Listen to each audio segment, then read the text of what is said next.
Selama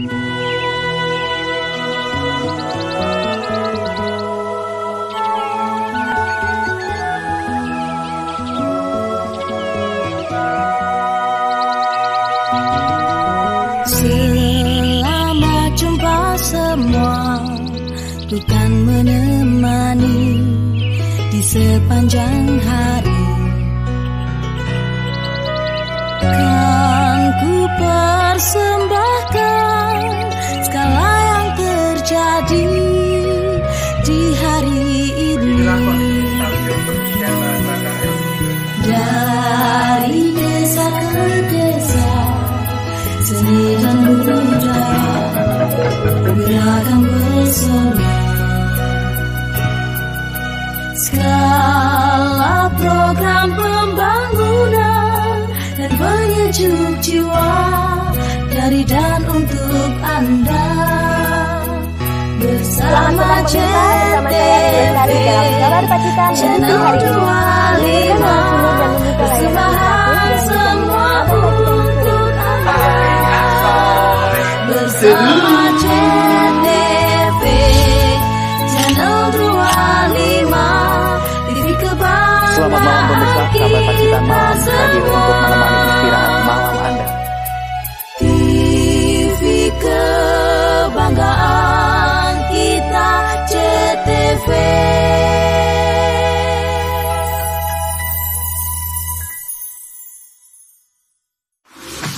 Informasi menarik seputar dunia game, mulai membahas update terbaru, e-sport top dengan para gamers maupun orang yang terlibat di dalamnya, serta top chart of the week yang akan menambah referensi game kalian. Semuanya kami rangkum dalam e-sport di JTV Pacitan pada Sabtu pukul 18.30 waktu Indonesia Barat.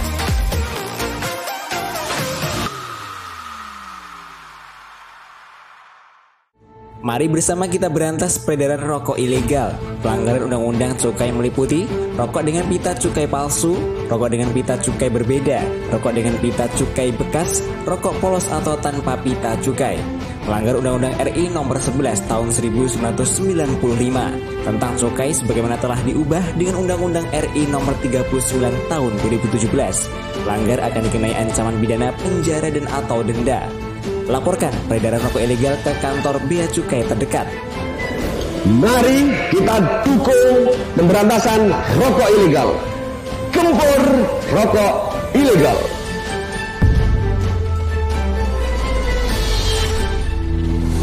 Gempur rokok ilegal. Iklan ini dipersembahkan oleh Dinas Perindustrian dan Perdagangan Kabupaten Pacitan bekerjasama dengan Bea Cukai Madiun.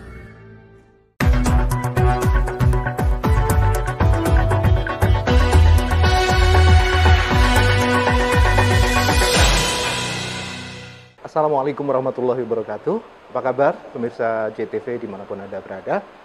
Kabupaten Pacitan sekarang memasuki PPKM level 1 ya. Ini kabar baik bagi kita semua. Artinya adalah pembatasan kegiatan masyarakat akan mengalami perubahan. Meskipun tentu saja kabar baik itu juga harus diimbangi dengan kesadaran kita untuk tetap mempertahankan protokol kesehatan dalam setiap lini kehidupan sebagai bagian dari antisipasi merebaknya COVID-19. Mudah-mudahan pandemi ini segera berlalu dengan usaha kita dan perjuangan kita serta doa kita bersama. JTV kembali menghadirkan obrolan khusus. Kali ini tidak tentang COVID-19, tetapi tentang bagaimana tekad kita bersama untuk menggempur rokok ilegal. Sebuah gejala atau fenomena yang saya kira ini menjadi poin penting untuk bersama-sama kita hadapi. Hadir bersama kami saat ini adalah Kepala Seksi Kepatuhan Internal dan Penyuluh Bea Cukai Madiun, Pak Sri Hananto. Pak Hananto, selamat pagi. Selamat pagi, Mas. Selamat Purwo. sore, mungkin juga bisa selamat malam ini. Siap. Selamat datang di Pacitan, Pak. Selamat datang. Terima kasih, Pak Purwo, Pak Heru. Siap, Nggih. Sebelum ke Pak Heru, saya ingin tanya ke Pak Hananto dulu. Kalau nggak salah 3 atau 4 kali ya Pak, Bapak pernah ke Kabupaten Pacitan. Saya ingin tahu kesan-kesan Anda dulu. Sebagai orang yang mungkin lahir tidak di sini begitu, dan sudah menjelajah Negara Kesatuan Republik Indonesia. Apa kesan Anda? Kesan saya lihat Kabupaten Pacitan ini sudah menampakkan gejala-gejala untuk bangkit seperti itu ya Mas. Kayak saya lihat fasilitas jalan dari saya jalan dari Madiun lewat Ponorogo sampai Pacitan itu sudah mulai bagus seperti itu dua arah. Kalau saya sempat bertanya-tanya kepada teman-teman saya yang mungkin asli Ponorogo zaman beberapa tahun yang lalu ketika mungkin ya sekitar tahun 90-an itu jalannya masih belum Sempit ya. belum layak seperti itu. Sekarang sudah lumayan bagus Mas. Belum lagi sarana prasarana terkait pariwisata ya. Iya. Saya lihat juga sudah mulai banyak direvitalisasi, diperbaiki seperti itu. Ya harapannya mungkin ke depan Pacitan ini bisa menjadi unggulan ini apa namanya pariwisata, salah satu daerah destinasi wisata di Jawa Timur seperti itu. Nanti tambah sempurna kalau menyempatkan diri menikmati kulinernya, Pak. Oh. Baik, Pak. Iya. Siap. Terima kasih sudah bersama kami Pak Sri Hananto. Kemudian narasumber kita yang kedua, Pak Heru Sukresno. Beliau adalah Kepala Dinas Perindustrian dan Perdagangan Kabupaten Pacitan. Saya sapa beliau, Pak Heru. Assalamualaikum warahmatullahi wabarakatuh. Waalaikumsalam warahmatullahi wabarakatuh. Ya, kalau bicara tentang geliat kabupaten sebagai kota 1001 gua begitu Pak ya, seperti kata Pak Sri Hananto di depan bahwa memang pemerintah daerah kita salah satunya adalah fokus pada pariwisata dan di situ ada ikutannya yaitu UMKM. Saya ingin punya sedikit gambaran Pak tentang UMKM kita hari ini seperti apa Pak Heru. Iya, terima kasih Mas Purwo dan pemirsa JTV yang berbahagia. Memang di masa pandemi ini ada agak fluktuatif di UMKM kita. Tetapi kita tidak berkecil hati karena salah satu prioritas dari pemerintah daerah RPJMD Kabupaten Pacitan misi yang ketiga adalah meningkatkan produk unggulan. Nah, produk unggulan itu kita sinergi dengan pelaku-pelaku UMKM kita. Harapan apa yang kita harapkan nanti adalah bagaimana sektor unggulan kaitan pariwisata ini kita bisa menopang UMKM kita. Dan alhamdulillah berapa tahapan sudah kita laksanakan UMKM kita melaksanakan kurasi. Kurasi inilah kita bisa para UMKM kita bisa ikut aktif di mungkin di Indomaret. Ini sudah ada UMKM kita ide dan pameran di luar. Iya. Salah satu pintu gerbang untuk bisa menjual produk kita. Nah, tentunya dengan demikian kita terus menjalin, terus membina, beri stimulan pembinaan, ya tentunya hal yang seperti inilah bisa meningkatkan UMKM kita. Oke, iya.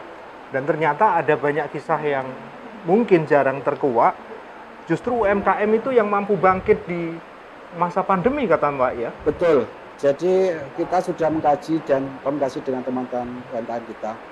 Ternyata mereka tuh bahkan ada yang sampai kekurang modal pinjam karena mereka sudah tahu linknya juga. Iya.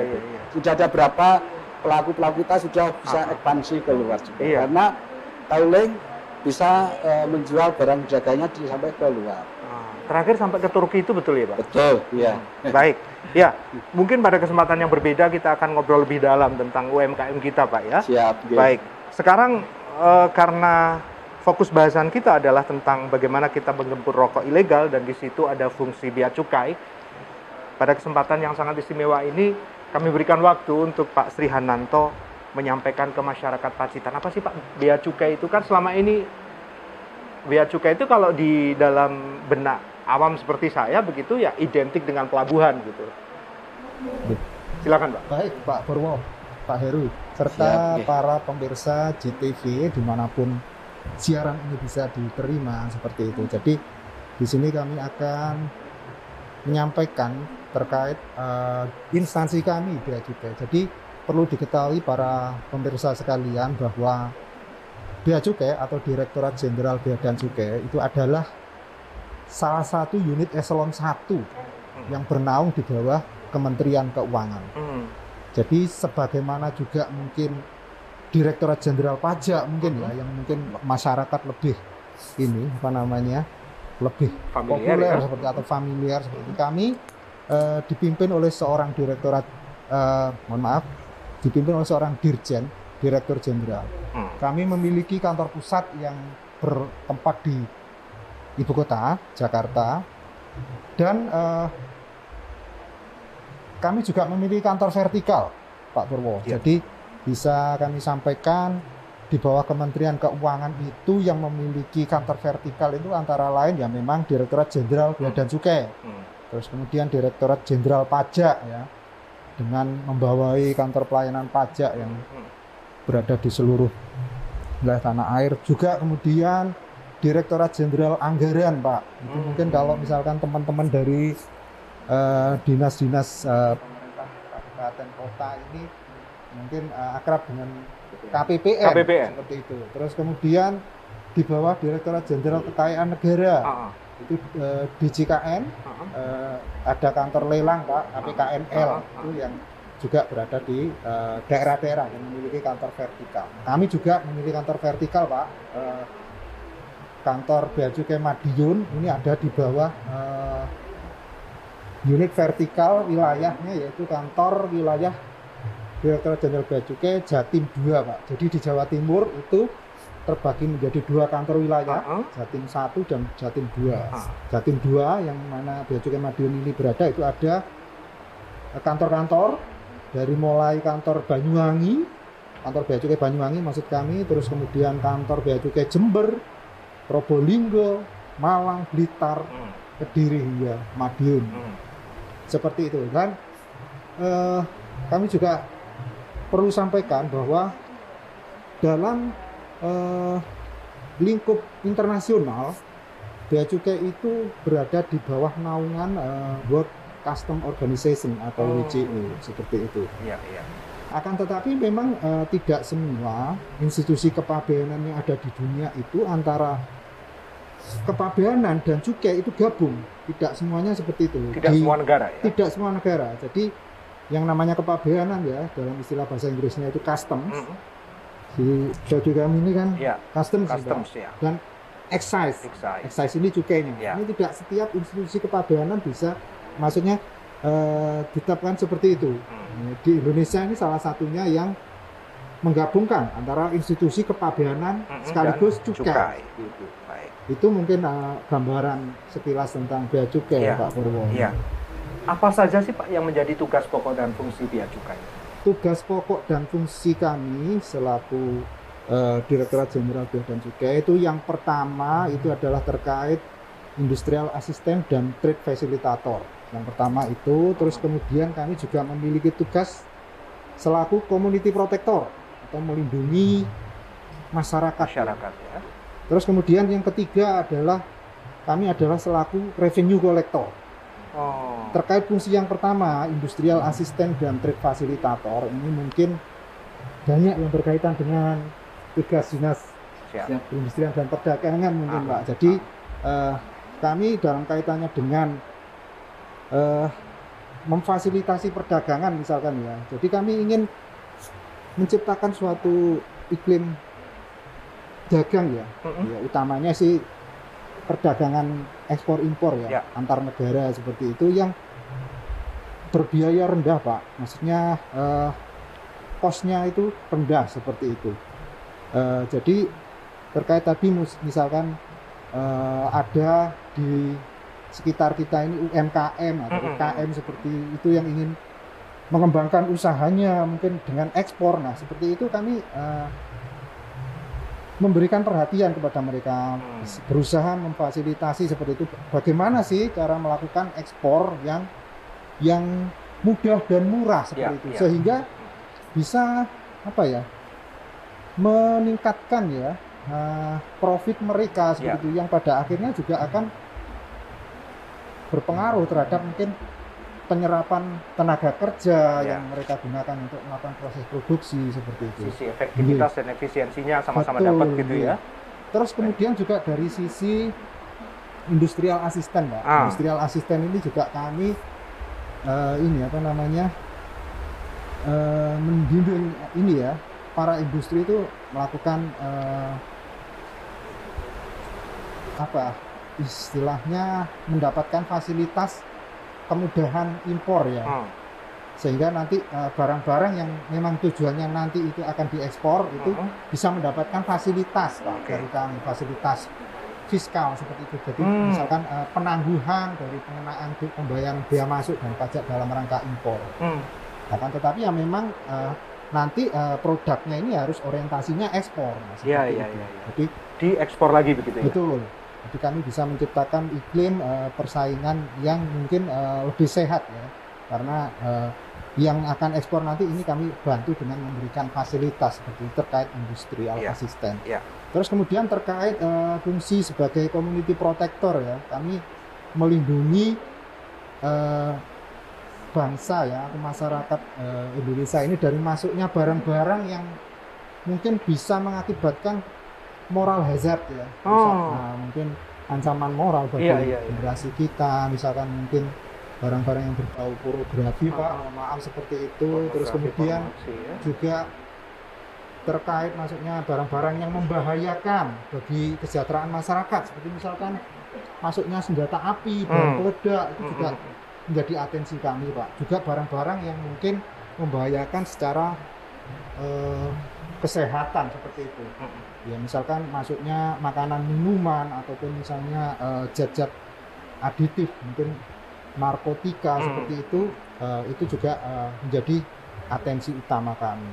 Terus kemudian yang tidak kalah pentingnya, walaupun ini diletakkan di yang paling bawah sekarang, yaitu adalah terkait dengan fungsi penerimaan Pak, ataupun fungsi APBN ya. Jadi kami mengumpulkan penerimaan negara. Jadi penerimaan negara yang kami kumpulkan itu memang sesuai dengan nama kami Pak, bea cukai. Jadi bea ini adalah terkait kegiatan yang eksim tadi Pak, ekspor impor. Jadi terkait dengan impor itu ada bea masuk, terus kemudian kalau ekspor itu ada bea keluar, dan juga terkait dengan penerimaan cukai Pak. Itu. Dan ini yang dikumpulkan ya, pendapatan negara yang dikumpulkan oleh bea cukai ini cukup signifikan Pak untuk besar ya? Iya, dalam struktur APBN kita untuk melaksanakan pembangunan di negeri ini. Sebelum kita break sesaat, barangkali juga masyarakat ingin tahu Pak, ini barang-barang apa saja sih Pak yang selama ini kena bea cukai gitu misalnya? Kena bea cukai. Iya. Baik Mas. Jadi yang dimaksud terkena bea cukai ya, kita bicara cukai dulu mungkin ya. Kalau cukai itu ada 3 objek cukai, pengenaan cukai kita. Itu yang pertama adalah etil alkohol atau etanol. Terus yang kedua adalah miras, minuman keras, itu dikenakan cukai juga. Yang kemudian yang ketiga adalah hasil tembakau. Produk hasil tembakau ini meliputi antara lain yang populer di masyarakat itu adalah rokok atau sigaret. Ada juga tambahan lagi Pak, di sejak 2018 yang lalu itu ditetapkan oleh pemerintah itu yang namanya HPTL, hasil pengolahan tembakau lainnya. Antara lain itu yang dipergunakan untuk bahan refill rokok elektrik, vape. Itu antara lain HPTL itu yang dikenakan juga. Terus kemudian yang terkait dengan bea. Nah, bea ini cukup luas Pak penjelasannya, tapi mungkin kami buat ringkas saja ya. Kalau bea ini berarti terkait dengan aturan larangan dan pembatasan. Sebenarnya aturan larangan pembatasan ini juga aturan titipan dari instansi-instansi yang lain Pak. Mungkin dari Kementerian Kesehatan ya. Terus kemudian dari Kominfo ya. Yang terkena itu antara lain mungkin barang-barang yang sifatnya alat komunikasi atau telekomunikasi ya. Jadi misalkan ya telepon genggam seperti itu harus ada syarat-syarat tertentu kalau misalkan mau dimasukkan ke negara kita. Terus kemudian mungkin terkait dengan makanan minuman, obat-obatan, kosmetika juga perlu izin dari misalkan Kemenkes ya, Kementerian Kesehatan. Terus kemudian BPOM ya. BPOM ya. Nah, itu syaratan yang harus dipenuhi terkait pemasukan barang ke negara kita. Terus kemudian yang terkait misalkan ekspor itu juga ada larangannya Pak. Misalkan barang-barang yang terkait dengan cagar budaya, misalkan dilindungi situs candi itu tidak boleh untuk dibawa ke luar negeri seperti itu. Kecuali mungkin untuk penelitian terus nanti dimasukkan lagi ya boleh. Tapi kalau misalnya mau diekspor ke sana, dimiliki oleh orang luar sana ya itu tentu saja ya kami akan ini Pak cegah. Kita masih akan bahas tentang tugas pokok dan fungsi bea cukai. kemudian hal-hal apa saja kira-kira yang menjadi concern dari Bea Cukai untuk ditangani, tetapi setelah yang satu ini.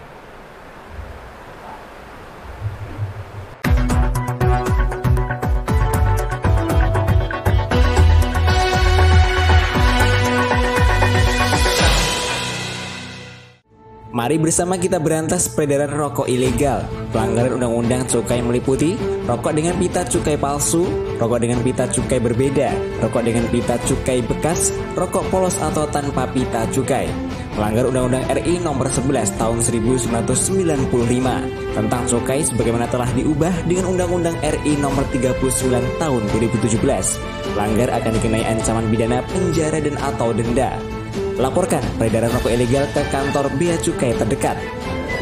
Mari kita dukung pemberantasan rokok ilegal. Gempur rokok ilegal.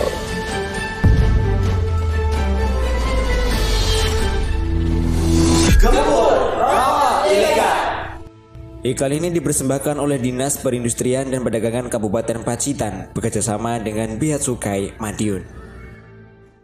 Saya, Indrata Nur Bayu Aji, Bupati Pacitan, mengajak seluruh masyarakat Pacitan, mari kita putus mata rantai penyebaran COVID-19 di Kabupaten Pacitan dengan tertib melaksanakan protokol kesehatan 3M, yaitu menggunakan masker, mencuci tangan dengan sabun dan air mengalir, dan menjaga jarak.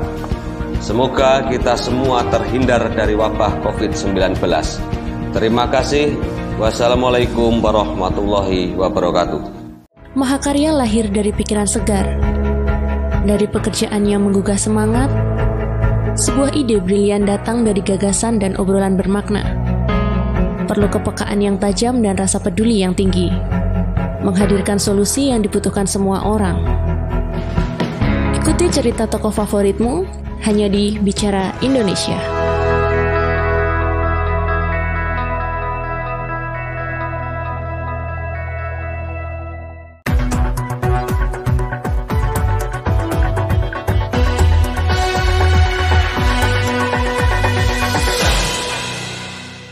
Kita masih di obrolan khusus bersama JTV Pacitan. Ada dua orang narasumber yang bersama Anda kali ini, masing-masing dari Bea Cukai Madiun dan Kepala Dinas Perindustrian dan Perdagangan Kabupaten Pacitan. Tema besar kita adalah masih tentang tekad bersama menggempur rokok ilegal. Saya lanjutkan pertanyaan saya ke Pak Sri Hanantoni dari Bea Cukai Madiun. Pak, selama ini bagaimana sih Pak pengenaan cukai di Indonesia jika dibandingkan dengan negara-negara lain di ASEAN misalnya? Sudah optimalkah? Baik Pak Purwo, terkait pengenaan cukai yang ada di negara kita dibandingkan dengan negara di ASEAN ya Pak. Jadi memang kalau dibandingkan dengan di negara-negara lain ya khususnya mungkin di ASEAN, objek cukai yang ada di negara kita yang hanya 3 ya Pak ya, yaitu etil alkohol, minuman mengandung etil alkohol dan juga hasil tembakau, itu termasuk yang paling sedikit Pak sebenarnya paling di ASEAN ya. Jadi perlu kami jelaskan dari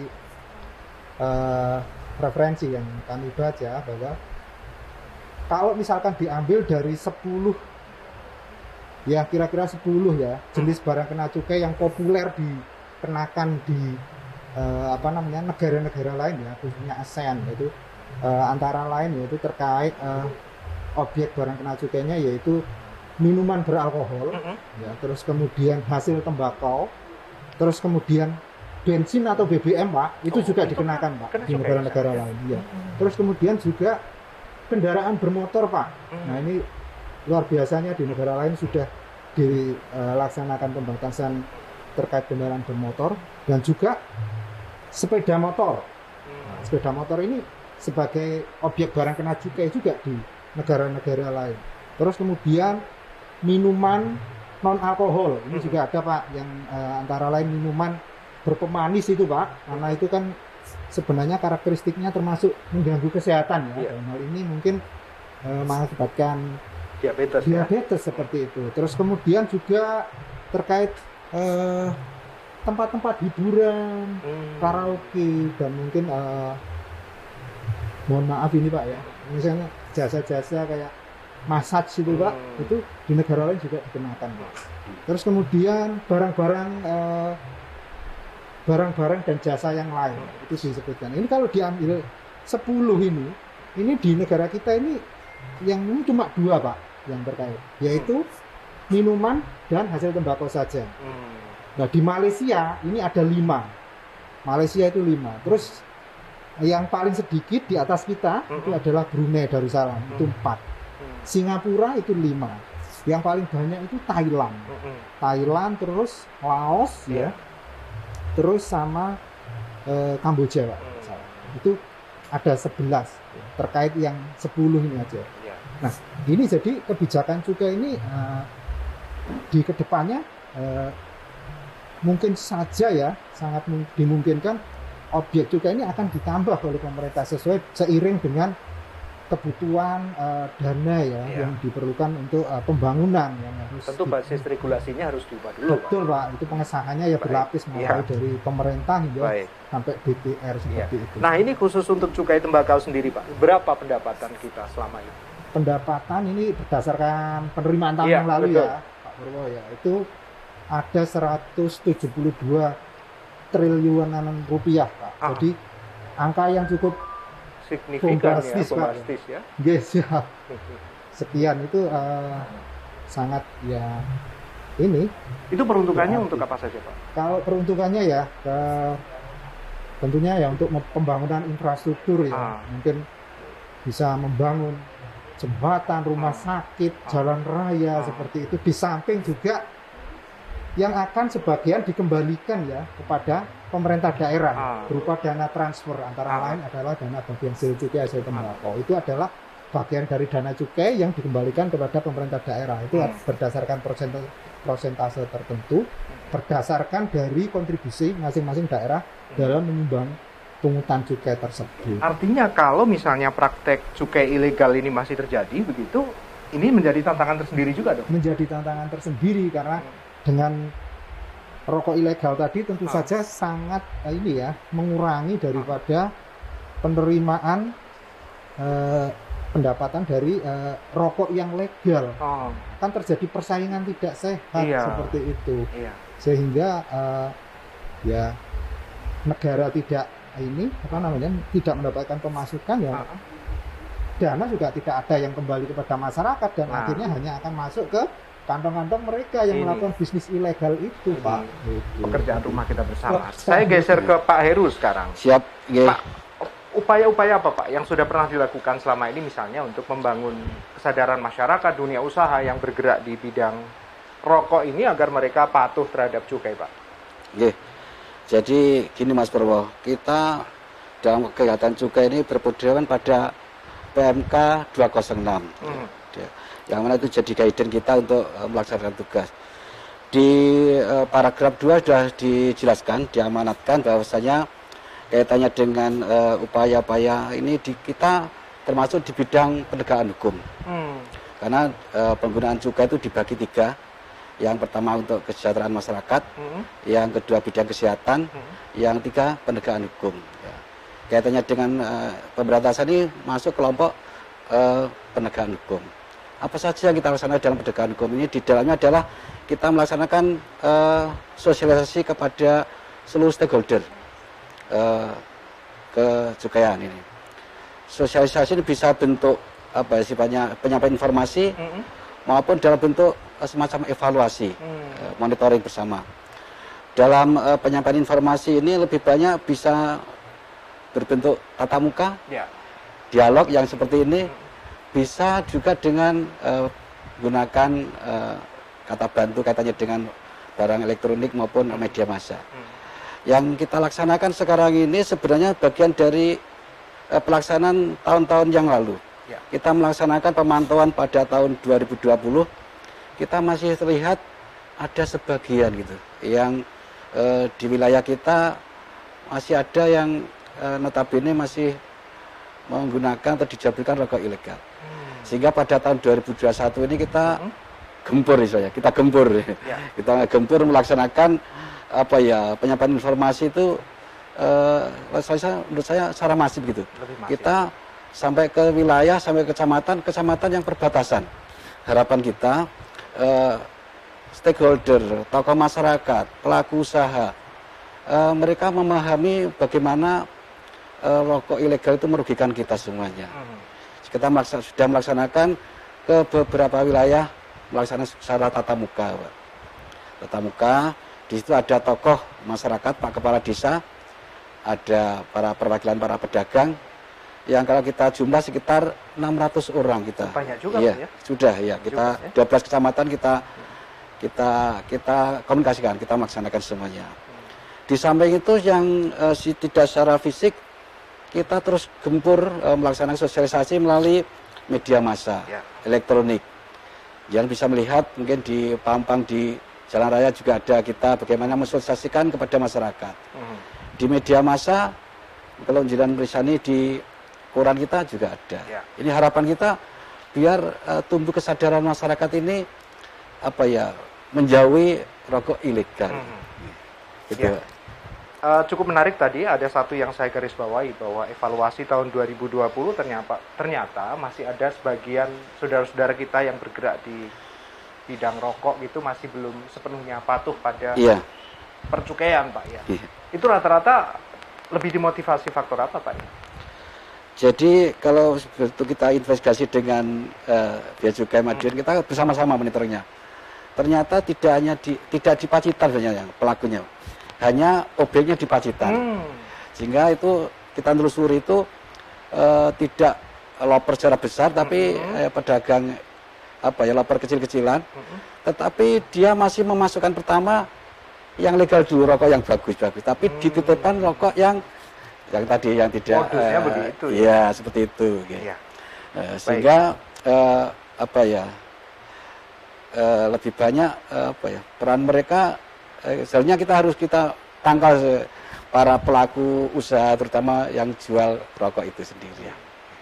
Nah, sekarang ke Bea Cukai nih. Ini selain Disperida kan berarti ada tugas berat juga yang ditanggung Bea Cukai kan, untuk yang sebagian kecil yang masih belum sadar tadi, Pak. Apa yang selama ini dilakukan, Pak? Pengawasan, kemudian mungkin juga ada langkah-langkah penegakan hukum yang dilakukan seperti itu. Jadi baik Pak Purwo, Pak Heru. Jadi memang yang kami lakukan dari Bea Cukai terkait pengawasan ini ya terhadap rokok ilegal itu, setidaknya kami melakukan 3 hal, Pak. Yang pertama itu adalah terkait langkah edukasi, terus kemudian kegiatan preventif, yang terakhir baru represif. Nah, yang pertama dulu edukasi. Edukasi ini Bea Cukai ya. Bea Cukai itu kami melakukan kegiatan pendidikan, Pak, kepada masyarakat ya. Kami itu kami informasikan bahwa kami melakukan antara lain kami mendatangi sekolahan-sekolahan, Pak, dari mulai sekolahan SMA hingga perguruan tinggi ya, dalam bentuk custom goes to school atau custom goes to school CGTS ataupun custom goes to campus, Pak, CGTC seperti itu. Kami juga melakukan custom on the street, Pak. Ya, seperti kampanye beberapa di waktu yang pinggir lalu jalan kami gitu ya. pernah, Pak, di di pasar wilayah Pacitan ini, Pasar Minulio ini, Pak, kami pernah melakukan bersama kru kami melakukan kepada masyarakat ya, seperti itu. Terus kemudian juga custom atau Bea Cukai Sobo Pasar, Pak. Jadi kami mendatangi pedagang-pedagang di pasar seperti itu. Kami mensosialisasikan terkait ciri-ciri rokok ilegal. Itu antara lain terkait yang kegiatan edukasi, Pak. Terus kemudian yang langkah preventif ya, kegiatan preventif ini antara lain kami melakukan kontrol cukup ketat, Pak, sebenarnya kepada produsen-produsen atau pabrikan rokok ini sebenarnya. Mulai dari kami melakukan pemantauan produksi harian mereka ya dari rokok itu. Terus kemudian kami juga mungkin melakukan penyegelan terhadap mesin ya. Jadi perusahaan rokok, pabrik rokok yang memiliki mesin ini kan harus betul-betul dikontrol, Pak, karena ya mohon maaf disalahgunakan sedikit saja. Ratusan bahkan ribuan batang bisa diproduksi dalam waktu singkat seperti itu. Nah, itu pengawasan yang cukup melekat juga kami lakukan terhadap pabrikan. Baru kemudian langkah yang ketiga, Pak, yang represif ini ya, mau nggak mau ini antara lain kami juga menggandeng dengan pihak dari dinas-dinas yang ada di Pemkab seperti itu. Kami melakukan kegiatan antara lain pengumpulan informasi, kemudian operasi barang kena cukai bersama seperti itu. Di samping juga kegiatan mandiri kami yang ada di kantor untuk melakukan intelijen, ya, kegiatan intelijen, dan kemudian juga melakukan kegiatan penindakan, Pak, apabila memang dijumpai dari pelanggaran cukai tersebut. Baik. Nah, selepas yang satu ini kita nanti akan membahas tentang bagaimana sih ciri-ciri rokok ilegal, kemudian apa saja langkah yang bisa dilakukan masyarakat jika mendapati rokok ilegal. Jangan kemana-mana, kami segera kembali.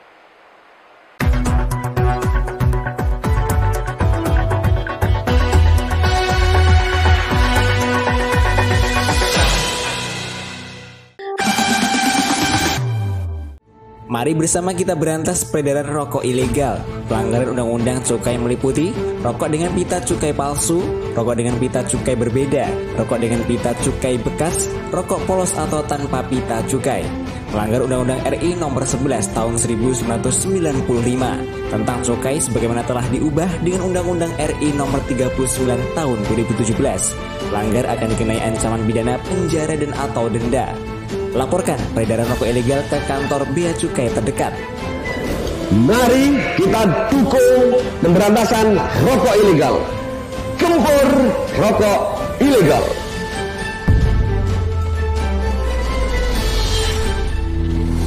Gempur rokok ilegal. Iklan ini dipersembahkan oleh Dinas Perindustrian dan Perdagangan Kabupaten Pacitan bekerjasama dengan Bea Cukai Madiun.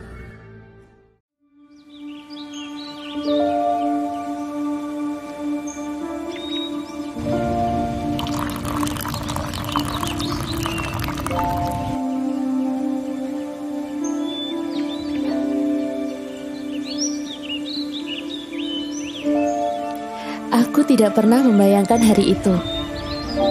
Tidak pernah terlintas di pikiranku. Tempat ini tidak terasa sama lagi. Aku tidak pernah melupakan perasaan yang membuatku ingin kembali.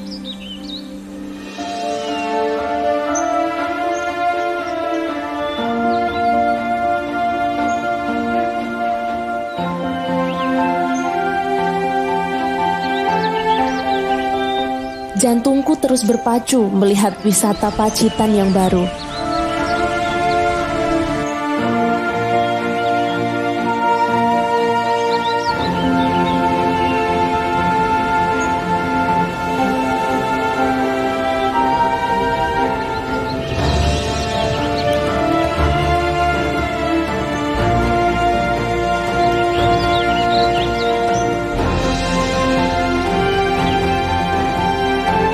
Meskipun aku tertidur dalam keheningan dan gairah, ini tentang ruang dan gerakan yang sudah lama dibatasi.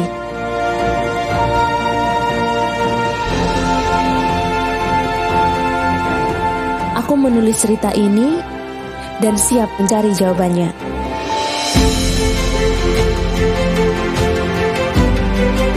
Siap untuk cerita baru, untuk menangkap perjalanan baru, untuk berbagi kebahagiaan,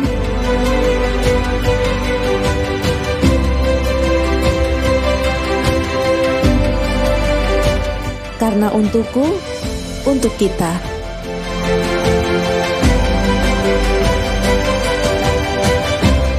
Siap adalah ketika dunia berubah, maka kita harus beradaptasi.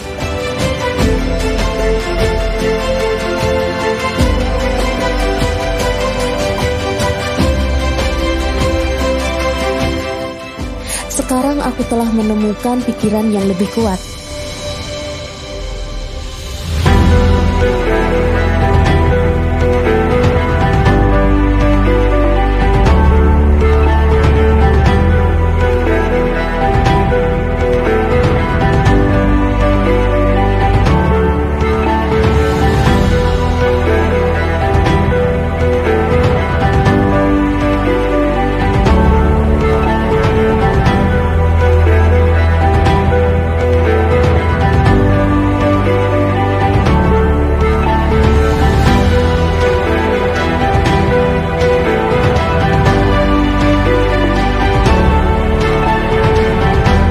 batu karang yang lebih kuat dengan segala sifatnya, saat aku melihat semangat mereka lagi, aku kagum dengan betapa hebatnya kota ini.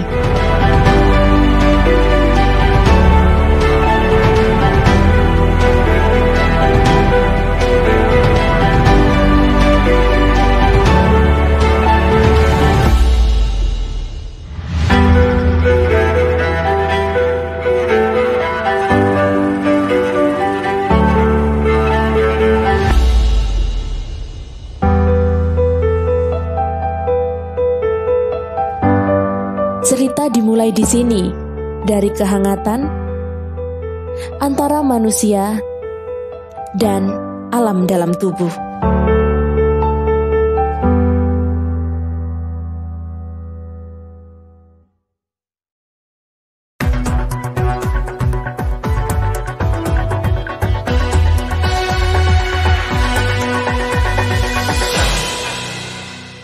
Masih di obrolan khusus bersama Bea Cukai Madiun dan Dinas Perindustrian dan Perdagangan Kabupaten Pacitan. Kita masih akan mengobok-obok soal fenomena cukai ilegal begitu ya. Ternyata masih ada di tengah-tengah kita meskipun jumlahnya tidak terlampau signifikan. Meskipun kecil bukan berarti tidak ada dan ini harus menjadi perhatian kita semua. Mengingat kerugian negara cukup besar jika ini dibiarkan tetap ada begitu. Kembali ke Pak Sri Hananto, Pak. Ciri-ciri rokok ilegal itu seperti apa? Kemudian jika ada warga yang mendapati misalnya harus melakukan apa? Apa yang mereka bisa lakukan, Pak? Baik, Pak Purwo dan juga pemirsa sekalian JTV yang berbahagia.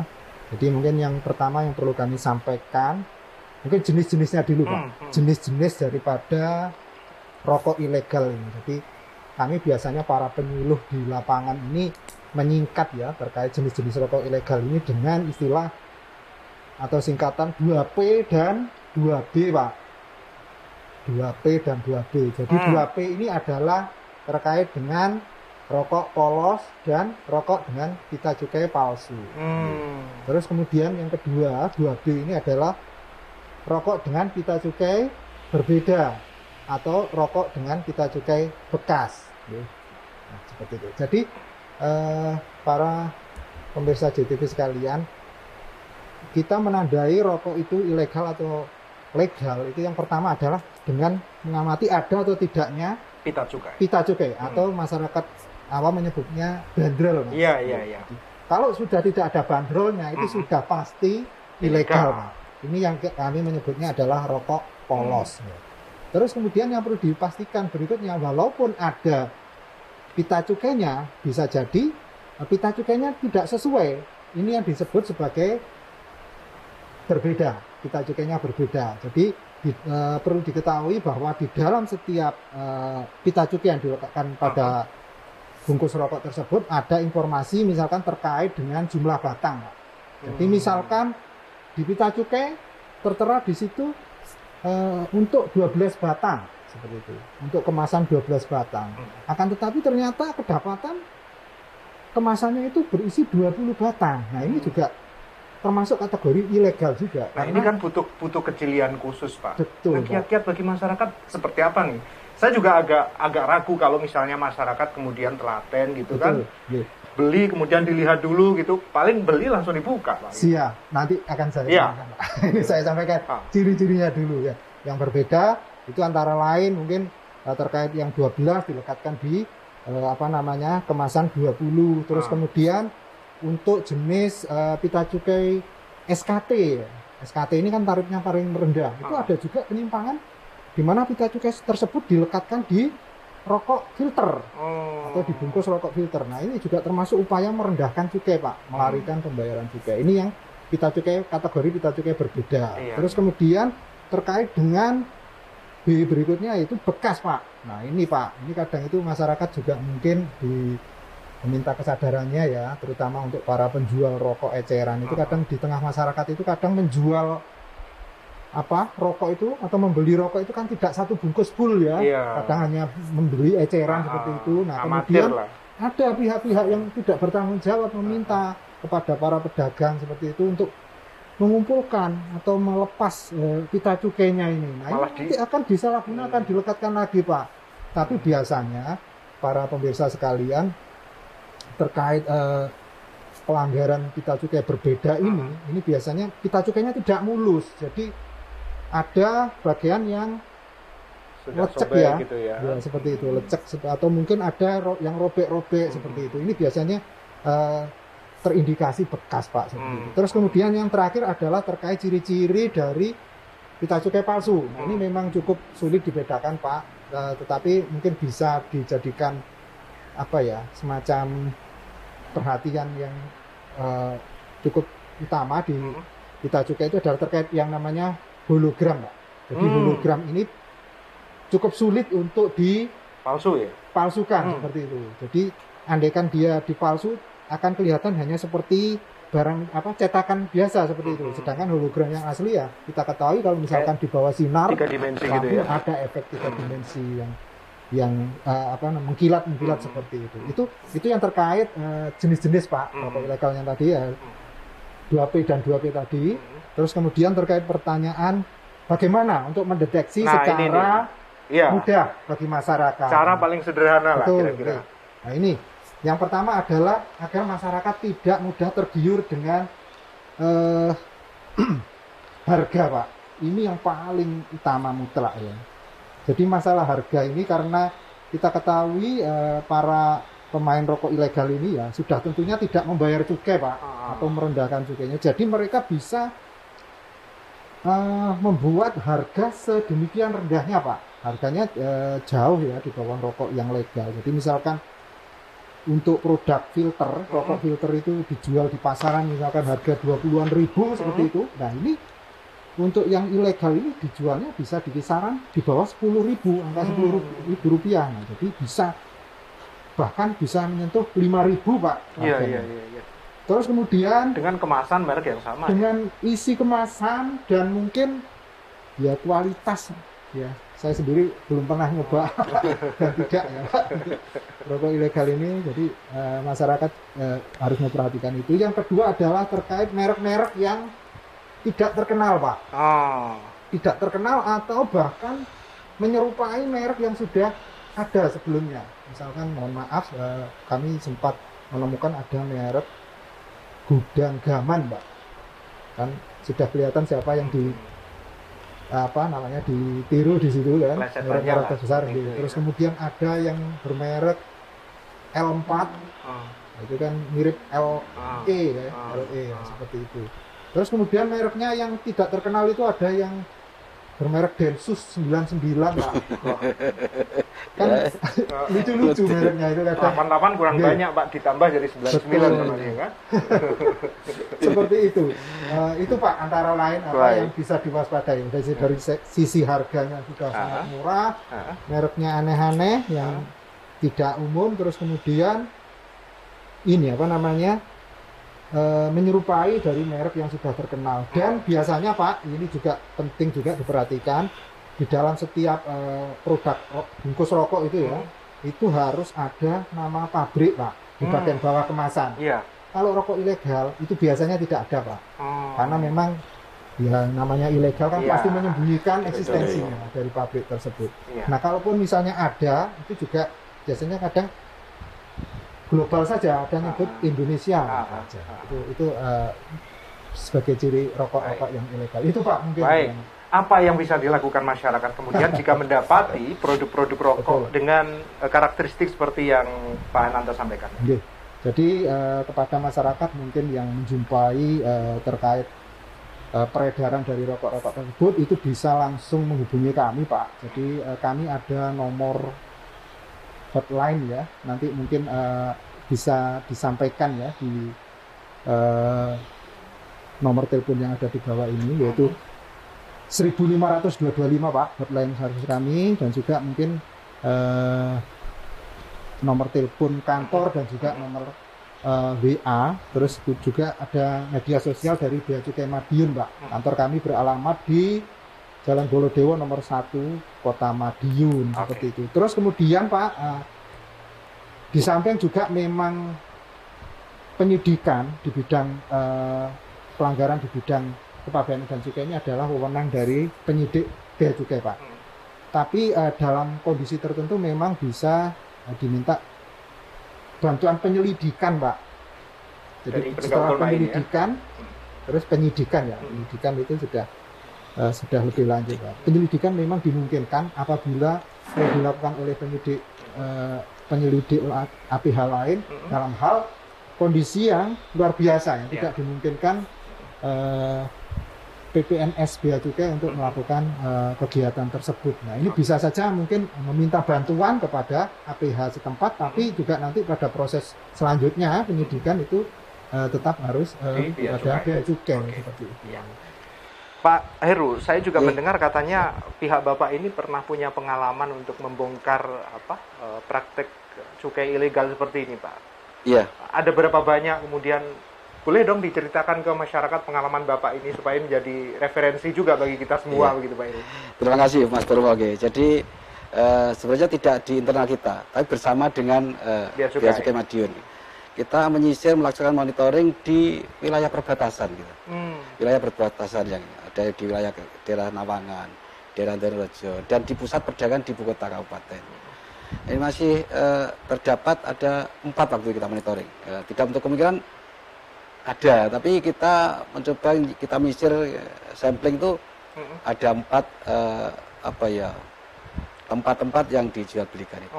Sehingga kita pada tahun sekarang ini 2021 kita gencar melaksanakan sosialisasi. Iya. Berarti diduga modus operandinya memang menyasar wilayah perbatasan, Pak. Saya pikir itu. Baik. Ya.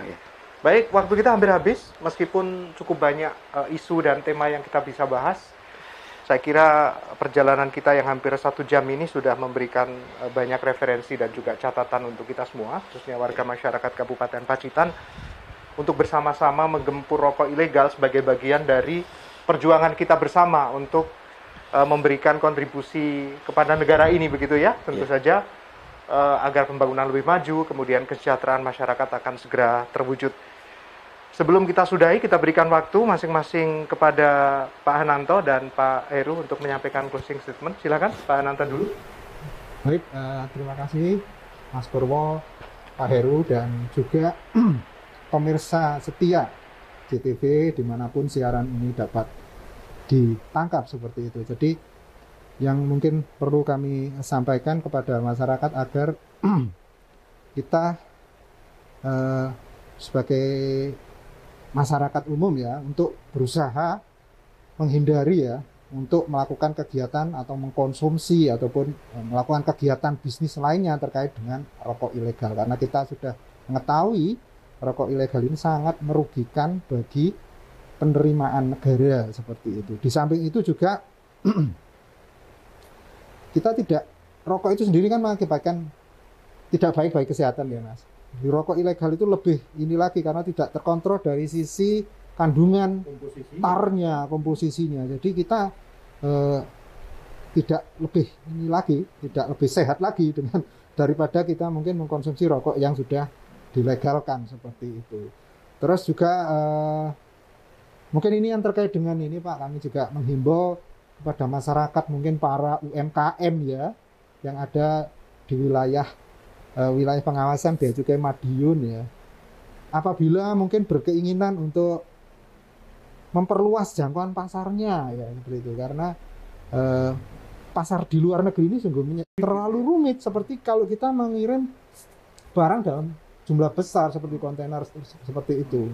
Jadi cukup kita serahkan kepada PJT ya, dalam hal ini perusahaan jasa titipan yang memang bisa mengirim barang ke luar negeri, itu sudah beres. Kita hanya seperti kalau kita misalnya mengirim di dalam negeri, paket di dalam negeri, mungkin ya ke teman-teman yang ada di JNE, JNT, Tiki seperti itu, mirip seperti itu saja. Nanti pihak jasa pengiriman itulah yang akan mengurus segala perizinannya. Itu Pak mungkin yang bisa kami sampaikan. Sekarang ke Pak Heru, ada 2 poin yang menarik ini Pak. Selain kita bicara tentang bagaimana menggempur rokok ilegal yang menjadi agenda kita bersama-sama, ternyata ada lampu hijau yang diberikan dari Bea Cukai untuk memfasilitasi teman-teman kita yang bergerak di bidang UMKM, Pak Heru. Silakan Pak untuk closing statement.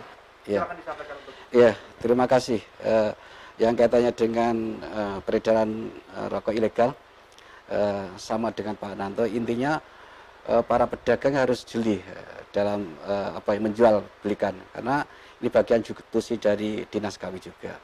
Harapan kita kalau itu yang diperjualbelikan legal, insya Allah pendapatan negara meningkat. Tadi sama oleh Pak Ananto 170T. 170T itu yang 98% punya pusat, Pak. Ya, itu digunakan untuk apa ya? Untuk DAU, untuk DAK. Yang didaerahkan hanya 2%. 2% kalau dilihat di rate-nya di data di Indonesia ini, Jawa Timur yang tertinggi, Pak. 3, sekian T. Ya, tentunya kita juga dapat bagian dari Jawa Timur, karena yang baginya Jawa Timur. Ya. Tentunya ini juga bagian dari untuk peningkatan pendapatan pemerintah daerah. Yang terkait dengan UMKM ini, kita sudah mencoba berapa kiat-kiat. Ya, memang dulunya kita agak takut, yang namanya ekspor itu harus yang jumlah besar. Ini begitu ada permintaan dari pelaku UMKM itu, ada rekomendasi dari kita, tentunya yang kecil pun bisa kita melaksanakan. Tentunya langkah kita yang paling lebih awal, kita melaksanakan kurasi, Pak. Kita kerjasama dengan Kadin, ada rencana rumah kurasi. Hal itulah pintu masuk untuk kita melaksanakan ekspor. Ya, kita akan terus coba, di samping itu juga ada pembinaan dan pelatihan. Ya, tentunya ada setiap tahun kita melaksanakan pembinaan dan pelatihan, biar pelaku UMKM itu bisa secara kualitas bagus, sehingga diterima oleh pasar luar negeri. Ya, gayung bersambut, Pak. Mudah-mudahan pertemuan hari ini menjadi awal yang baik untuk Kabupaten Pacitan ya, Pak. Seperti yang sudah menjadi visi misi Pak Bupati tentunya, mewujudkan masyarakat Pacitan yang bahagia dan sejahtera. Terima kasih Bapak-Bapak sudah bersama kami. Insya Allah kita akan ketemu pada waktu yang berbeda dengan tema yang lain tentunya. Baik. Pemirsa, insya Allah kita akan bertemu pada kesempatan yang lain di obrolan khusus JTV. Terima kasih Anda sudah bersama kami. Assalamualaikum warahmatullahi wabarakatuh. Waalaikumsalam warahmatullahi wabarakatuh.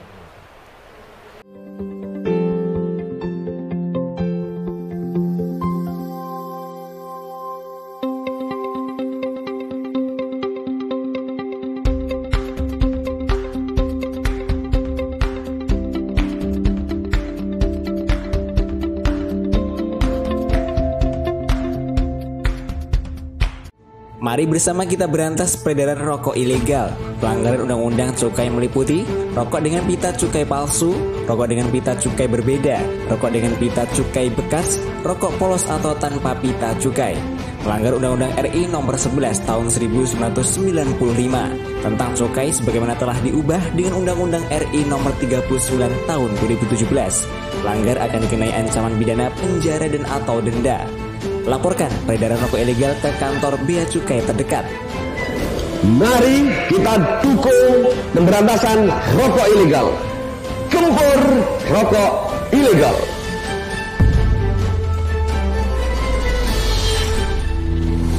Gempur rokok ilegal. Iklan ini dipersembahkan oleh Dinas Perindustrian dan Perdagangan Kabupaten Pacitan bekerjasama dengan Bea Cukai Madiun.